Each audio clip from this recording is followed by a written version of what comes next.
হযরত আবু আইয়ুব আনসারী রাদিয়াল্লাহু তাআলা আনহু, এই সাহাবীকে কে না চেনে? সারা পৃথিবীর সমস্ত মানুষ কিয়ামত পর্যন্ত চিনবে তাকে। কি ছিল তার জীবনে? শুরু শেষ শুধু আল্লাহ ছিল। নবীজি মদিনায় আসলেন,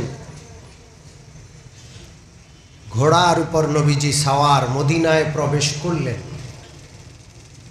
যেই পথে আসছেন, নবীজিকে স্বাগত জানানোর জন্য সব মদিনাবাসী, প্রত্যেক মদিনাবাসী, আবাল বৃদ্ধ বনিতা সব রাস্তায়।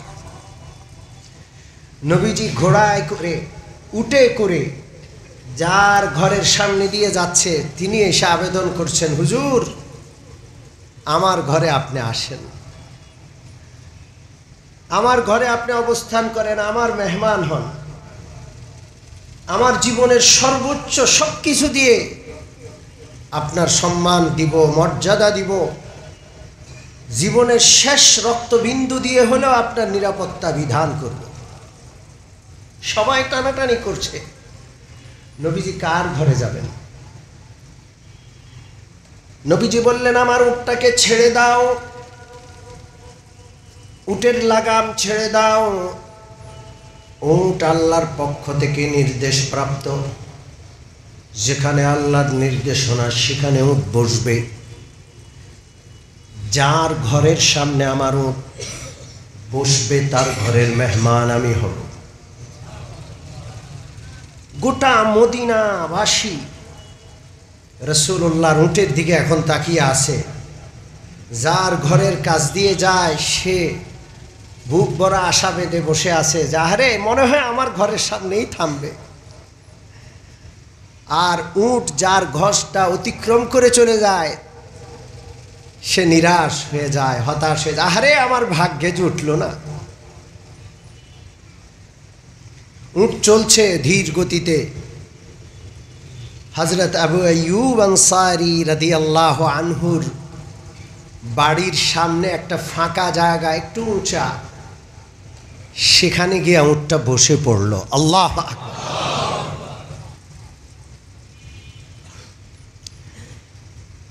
সাহাবীদের মধ্যে হইচই পড়ে গেল। আবু আইয়ুব আনসারী বড় ভাগ্যবান, কিন্তু উট বসে পড়ার পরেও রাসূলুল্লাহ উট থেকে নামেন না, তিনি বসা। উটটা আবার দাঁড়িয়ে যায়, আবার একটু সামনে আগায়। এতক্ষণ আবু আইয়ুব আনসারীর ভাগ্য ভালো, এটা সবাই বলেছে। এখন উট যখন আবার আগায় গেল, আবু আইয়ুব আনসারীর চেহারা বিষণ্ণ হয়ে গেল, আরে আমার ভাগ্যে মনে হয় জুটল না। কিন্তু উট কিছু দূর আগিয়ে আবার পিছন দিকে পুনরায় এসে আবু আইয়ুব আনসারীর বাড়ির সামনে ওই উঁচা সুন্দর সমতল জায়গায় গিয়ে আবার বসলো। আল্লাহ। এবার রাসূলুল্লাহ উট থেকে নামলেন এবং আবু আইয়ুব আনসারীর বাসার মেহমান হলেন। আল্লাহ, ভাগ্যটা কত ভালো। হযরত আবু আইয়ুব আনসারীর বাড়িটা ছিল দোতলা। আবু আইয়ুব আনসারী উপরের তলাকে পরিষ্কার পরিচ্ছন্ন করে রাসূলুল্লাহর জন্য সাজালেন, যে রাসূলুল্লাহ উপরের তলায় বসবাস করবেন। কিন্তু আল্লাহর হাবিব সাল্লাল্লাহু আলাইহি ওয়াসাল্লাম আবু আইয়ুবকে বললেন, আবু আইয়ুব, দোতলায় তোমরা থাকবে পরিবার নিয়ে, আমি নিচতলায় থাকব। আবু আইয়ুব বললেন, ইয়া রাসূলুল্লাহ, আপনি নিচে আমরা উপরে, এটা কিভাবে সম্ভব? রাসূলুল্লাহ বললেন, আবু আইয়ুব, রাত দিন আমার কাছে মানুষ আসা যাওয়া করবে, তোমার ঘরের দোতলায় মানুষ উঠবে, নিচতলায় তুমি, তোমার সমস্যা হবে। আমাকে নিচতলায় দিয়ে দাও, তোমরা দোতলায় থাকবে, কোনো সমস্যা হবে না। মানুষ আসবে যাবে, সকাল সন্ধ্যা রাত দিন, কোনো অসুবিধা হবে না। রাসূলুল্লাহ তাকে দোতলায় পাঠিয়ে দিলেন। কিন্তু আবু আইয়ুব আনসারী রাদিয়াল্লাহু তাআলা আনহু এবং তার স্ত্রী উম্মে আইয়ুব দুজন চিন্তায় পড়ে গেলেন যে নবীজিকে নিচে রেখে নবীজির মাথার উপরে আমরা কিভাবে থাকব। আমরা নবীজির উপরে চলাফেরা করব, আসমান থেকে নবীজির উপর ওহী নাযিল হবে, নবীজি এবং তার ওহীর মাঝখানে আমরা থাকব, এটা কিভাবে সম্ভব? কিন্তু রাসূলুল্লাহ তো উপরে থাকতে বলেছেন।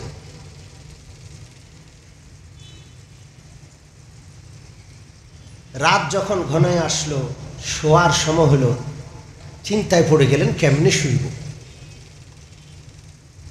তারা ঘরের এক কোনায় গিয়ে কোনো রকম শুইলেন, ভয়ে জড়সড় হয়ে।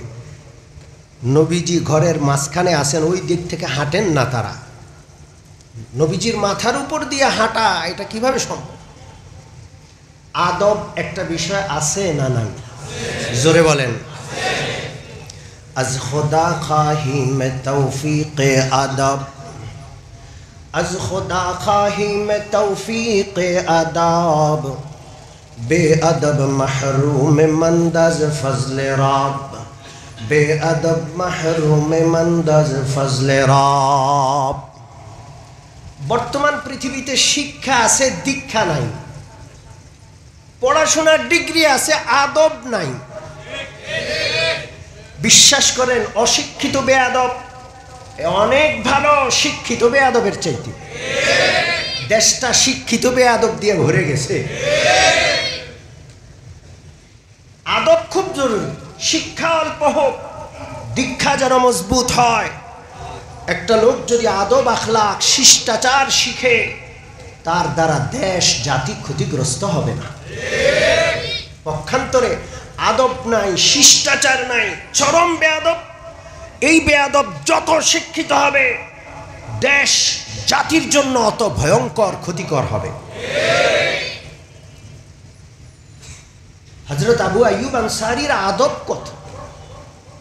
ঘরের এক পাশে কোনায় শুয়ে, রাতভর ঘুম আসে না, হাঁটেও চলেও ঘরের এক কোণ দিয়া, মাঝখান দিয়ে হাঁটে না। ওখানে তো নবীজি নিচে, নবীজির মাথার উপরে হাঁটবে কিভাবে? সকালবেলায় বিশ্বনবীর কাছে গেলেন, আবেদন করলেন, ইয়া রাসূলুল্লাহ, আপনার নির্দেশ পালন করার জন্য আমার বাসার দোতলায় রাত্রে ছিলাম, কিন্তু আমার এবং আমার স্ত্রী উম্মে আইয়ুবের 1 মিনিটের জন্য 2 চোখের পাতা একসাথ হয় নাই, ঘুমাইতে পারি নাই, ঘুম আসে নাই ভয়ে। রাসূলুল্লাহ সান্ত্বনা দিলেন যে সহজভাবে নাও, বিষয়টাকে এত জটিলভাবে নিও না। ঠিক আছে, রাসূলুল্লাহর কথা মেনে রয়ে গেলেন। এক রাতে তাদের একটা মাটির কলসি ভেঙে গেল। কি কলসি? মাটির কলসি ভেঙে গেল। পানি যখন ছড়ায়া পড়ল, আবু আইয়ুব এবং উম্মে আইয়ুবের শোয়ার যে তোষক ছিল, গায়ের যে চাদর বা লেপ ছিল, রাসূলুল্লাহর গায়ে 1 ফোঁটা পানি পড়বে উপর থেকে, তারা তাদের লেপ তোষক সব দিয়ে কোনো রকম পানিকে মুছে সারা রাত জড়সড় হয়ে বসে আছে যে আল্লাহ আমাদের দ্বারা না জানি কোনো বেয়াদবি হয়ে যায়। রাসূলুল্লাহ সকালবেলায় রাসূলুল্লাহর কাছে গিয়ে বললেন, ইয়া রাসূল আল্লাহ, আমাদেরকে মাফ করবেন, আমাদের দম বন্ধ হয়ে আসছে। এটাকে বলে আদব।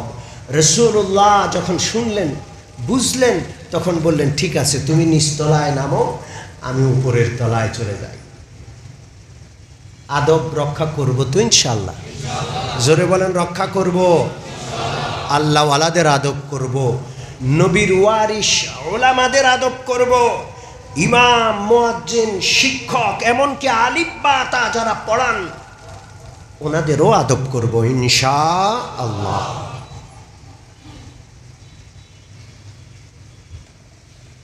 আল্লাহর হাবিব সাল্লাল্লাহু আলাইহি ওয়াসাল্লাম হযরত আবু আইয়ুব আনসারীর ঘরে 7 মাস ছিলেন। আল্লাহ তাআলা হযরত আবু আইয়ুব আনসারীকে রাসূলুল্লাহর প্রতিবেশী হিসেবে কবুল করলেন। এই 7 মাসে মসজিদে নববীর ভিত্তিপ্রস্তর স্থাপন হলো। মসজিদে নববী সংলগ্ন আল্লাহ রসুলের বিবিদের কক্ষগুলো নির্মাণ হলো। 7 মাস পরে রসুল্লাহ নিজের কক্ষে নিজের হুজরায় গিয়ে থাকা শুরু করলেন। চিরকালের জন্য আবু আইয়ুব আনসারী রসুল্লাহর প্রতিবেশী হিসাবে কে কবুল করলেন? আল্লাহ। এই প্রতিবেশী অসাধারণ প্রতিবেশী। প্রত্যেক দিন রসুল্লাহর জন্য খাবার রাখতেন ঘরে, রসুল্লাহ আসলে যেন খাওয়াইতে পারেন। অপেক্ষা করতে করতে রাত হতো, রসুল্লাহ হয়তো কোনোদিন আসতেন না, তখন বাচ্চাদেরকে খাওয়াইতেন। একদিন হযরত আবু বকর মসজিদে নববীতে দুপুর বেলায় ওমর আসলেন, জিজ্ঞেস করলেন, আবু বকর এই অসময়ে আপনি মসজিদে নববীতে?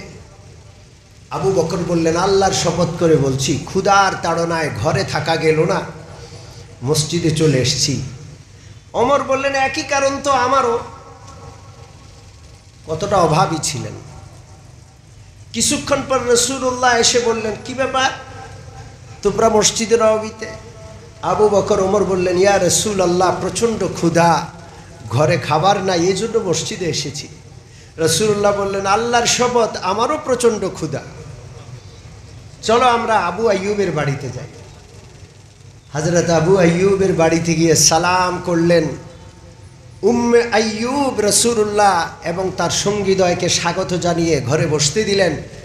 নবীজি জিজ্ঞেস করলেন, আবু আইয়ুব কোথায়? উম্মে আইয়ুব বললেন, ওই যে পাশের খেজুর গাছে একটু কাজ করছেন। এদিকে হযরত আবু আইয়ুব রাসূলুল্লাহর আওয়াজ শুনে তিনি তাড়াতাড়ি করে আসলেন। খুশিতে তার যেন আর আনন্দ ধরে না। রাসূলুল্লাহ যেন তার ঘরে আসলেন, যেন আসমানের চাঁদ সূর্য তার ঘরে আসলো। আল্লাহ। আবু আইয়ুব আনসারী রাদিয়াল্লাহু তাআলা আনহু খেজুর গাছ থেকে একটা খেজুরের থোকনা রাসূলুল্লাহর সামনে এনে দস্তরখানে পেশ করলেন। ওই থোকনার মধ্যে পাকা খেজুর, আধা পাকা খেজুর, কাঁচা খেজুর, বিভিন্ন ধরনের খেজুর আছে। নবীজি বললেন, আবু আইয়ুব এই থোকনাটা না কেটে এনে সামান্য কয়েকটা খেজুর নিয়ে আসলে তো হইতো। হযরত আবু আইয়ুব বললেন, ইয়া রাসূলুল্লাহ, কাঁচা খেজুরের স্বাদ একরকম, আধা পাকা খেজুরের স্বাদ আরেক রকম, পাকা খেজুরের স্বাদ আরেক রকম। আপনি যেন সব ধরনের খেজুর আপনার ইচ্ছা মতো খেতে পারেন, এই জন্য পুরা কাঁদিটা কেটে নিয়ে আসছি। আল্লাহ। রাসূলুল্লাহ দেখলেন যে আবু আইয়ুব ছাগল জবাই করবেন। রাসূলুল্লাহ বললেন, আইয়ুব ওই ছাগলটা জবাই করবা যার পেটে বাচ্চা নাই। হযরত আবু আইয়ুব ছোট্ট একটা বাচ্চা ছাগল জবাই করলেন, 2 ভাগ করলেন। এক ভাগ রান্না করলেন টুকরো টুকরো করে, আরেক ভাগ কাবাব করলেন আগুনে পুড়িয়ে। রাসূলুল্লাহর সামনে যখন দিলেন, উম্মে আইয়ুব রুটিও পাঠালেন। আল্লাহর হাবিব সাল্লাল্লাহু আলাইহি সাল্লাম কয়েক টুকরা গোশত একটা রুটির মধ্যে দিয়ে আবু আইয়ুব আনসারীর হাতে দিয়ে বললেন, আবু আইয়ুব আমার কলিজার টুকরা ফাতেমার ঘরে দিয়ে আসো, আমার ফাতেমাও অনেক দিনের না খাওয়া।